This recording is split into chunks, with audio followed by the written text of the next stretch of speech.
Back to my YouTube channel mamma and daughter. तो आज हम लोग बात करने वाले हैं वाराणसी के बारे में। तो वाराणसी शिव जी के त्रिशूल पर टिका देवों की भूमि है। वाराणसी एक ऐसा शहर है जहां युद्ध की असीम कृपा बरसती है। भारत में आगरा के ताजमहल के बाद सबसे ज्यादा पर्यटक वाराणसी के घाट और स्वर्णा सुपर देखने ही आते हैं। वाराणसी का नाम दो नदियों के नामों से मिलकर बना है। पहली है वरुणा और दूसरी है अस्सी अर्थात वाराणसी। पुरानी मान्यताओं के अनुसार जो इंसान अपनी आखिरी सांसें वाराणसी के गंगा के घाट पर लेता है उसे मोक्ष जरूर ही मिलता है।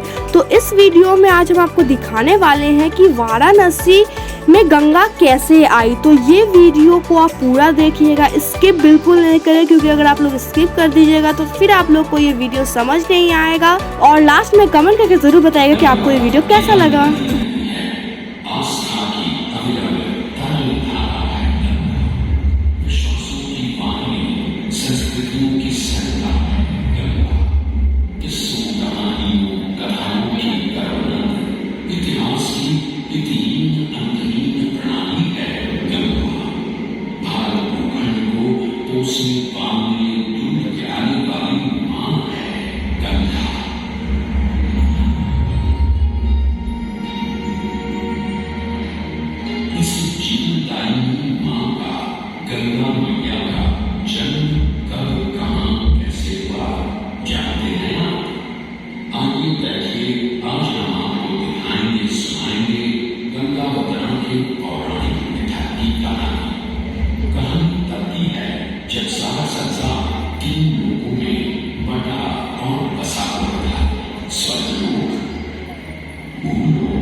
पिता की चिंता देखकर उनका प्रिय पुत्र अंशुमन भाइयों को ढूंढने चल पड़ा। कपिल ऋषि ने आंख खोली तो सामने राजकुमार अंशुमन था। अंतर्यामी ऋषि सबसे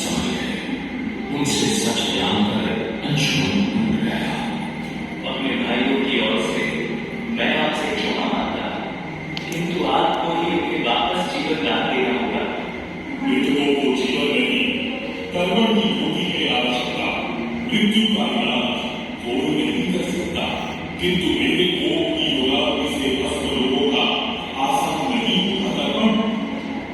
गंगा जल, केवल गंगा जल ही करेगा मोक्ष में, जो भस्म हुए मेरे बंधन। गंगा, गंगा किसका नाम है जीवन?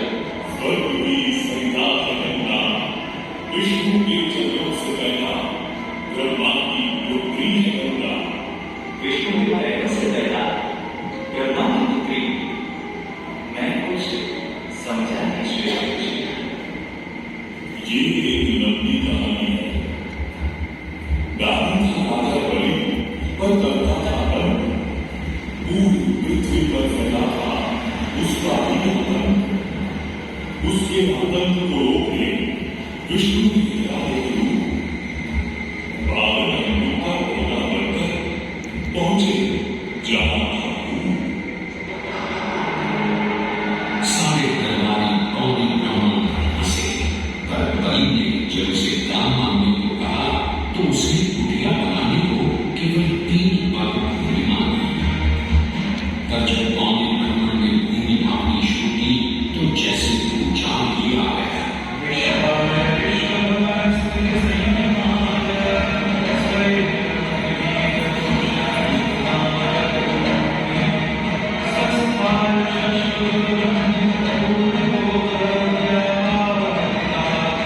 कौड़ी ब्राह्मण ने पहले ही पल में सारी पृथ्वी मार दी।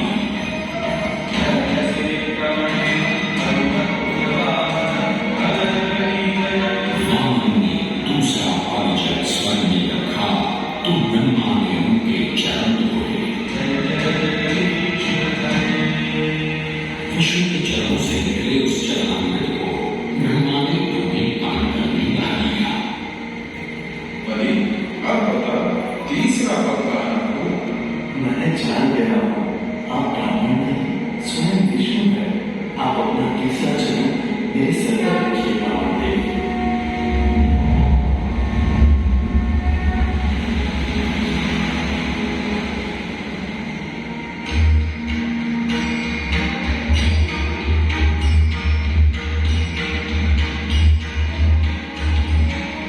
पवित्रा, किंतु चंचला, आज से तू मेरी पुत्री और नाम तेरा गंगा।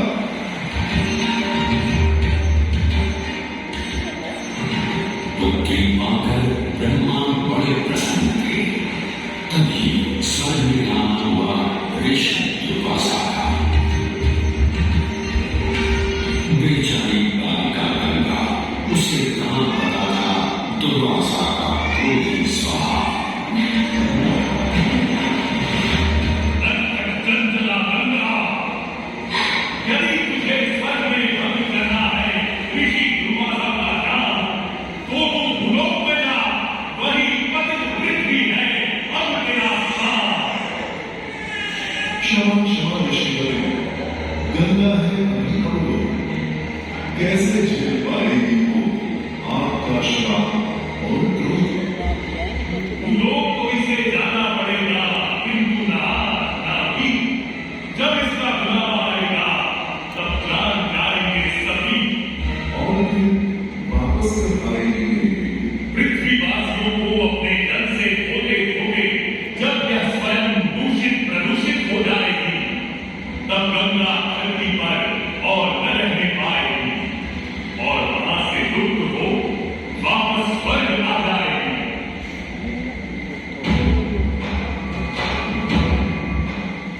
अंशुमन को अपने भाइयों के तर्पण के लिए गंगा को लाने का बहुत मन था, किंतु किसी को राजधर्म ही तो निभाना और रात ही चलाना था। देखते देखते 7 पीढ़ियां गुजर गई, पर 7 पुरुषों के बाद राजकुमार धीरज ने राजा बनने से साफ इनकार कर दिया। क्षमा कीजिए, क्या आवश्यक है कि राजा का पिता ही राज संभाले? मैं पहले तपस्या करके ब्रह्मा से गंगा को पान कर पृथ्वी पर लाऊं और उसके पावन पवित्र जल से अपने 60,000 पूर्वजों का तर्पण करूं।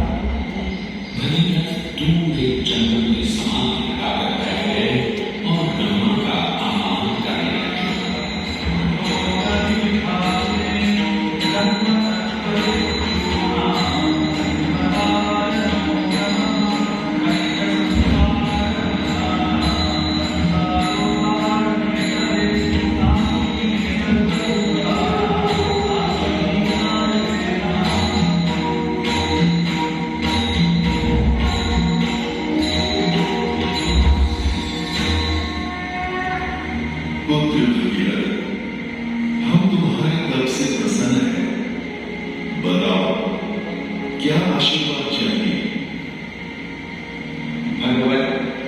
मेरे पूर्वजों के तर्पण के लिए मुझे आपकी बेटी गंगा चाहिए।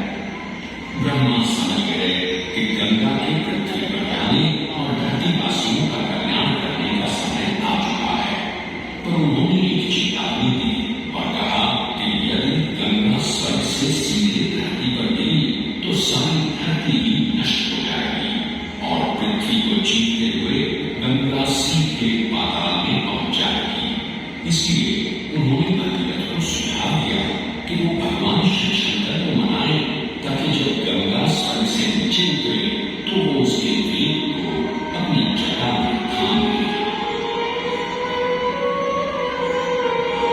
भगीरथ ने एक अंगूठे पर खड़े होकर भगवान शंकर को मनाने के लिए शिव शंकर का जाप शुरू कर दिया।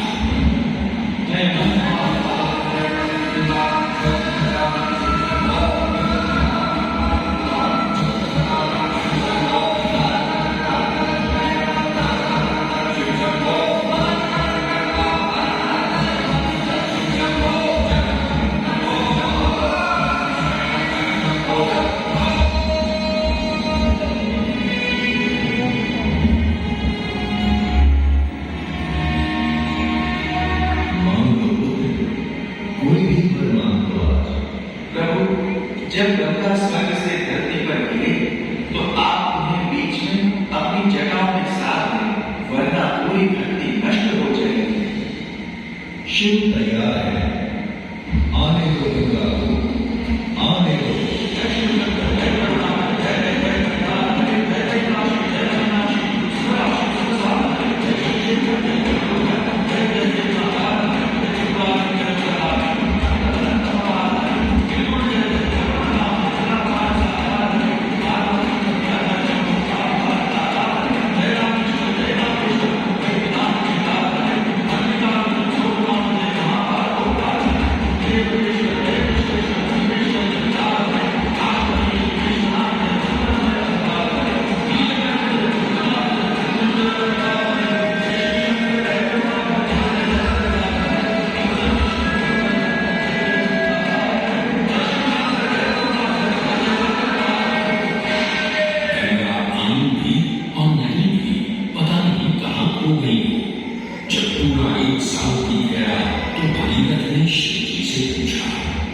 गंगाधर भोलेनाथ ने कहा कि गंगा उनकी जटाओं में ही भटक रही थी, पर फिर मुस्कुराते हुए उन्होंने गंगा को अपनी जटाओं से मुक्त कर दिया।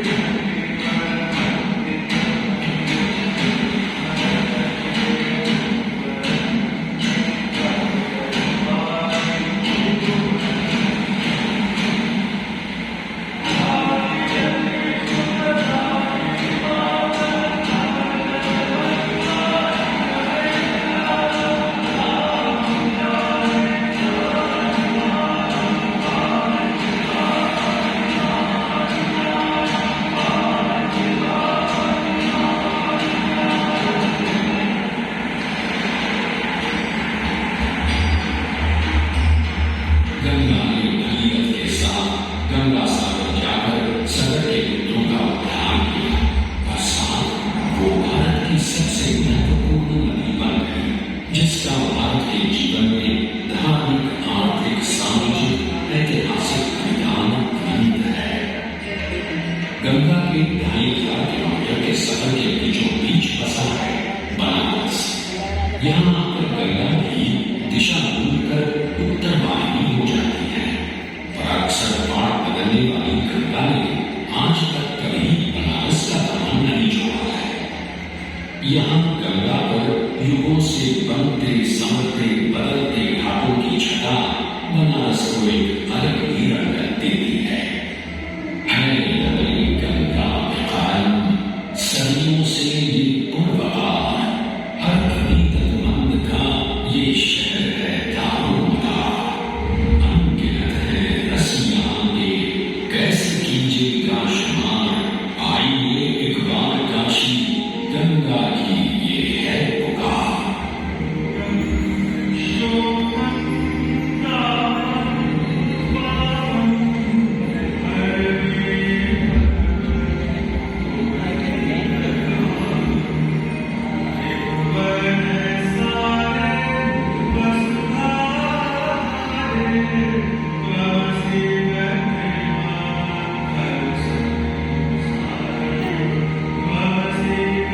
तो कैसा लगा आप लोग को ये कहानी कि वाराणसी में गंगा कैसे आई। आई होप कि आप लोग को अच्छा लगा हो, और अगर वीडियो अच्छा लगे तो इसे लाइक करें, शेयर करें, कमेंट करें एंड मेरे चैनल को सब्सक्राइब करना तो बिल्कुल ना भूलें। Thanks for watching.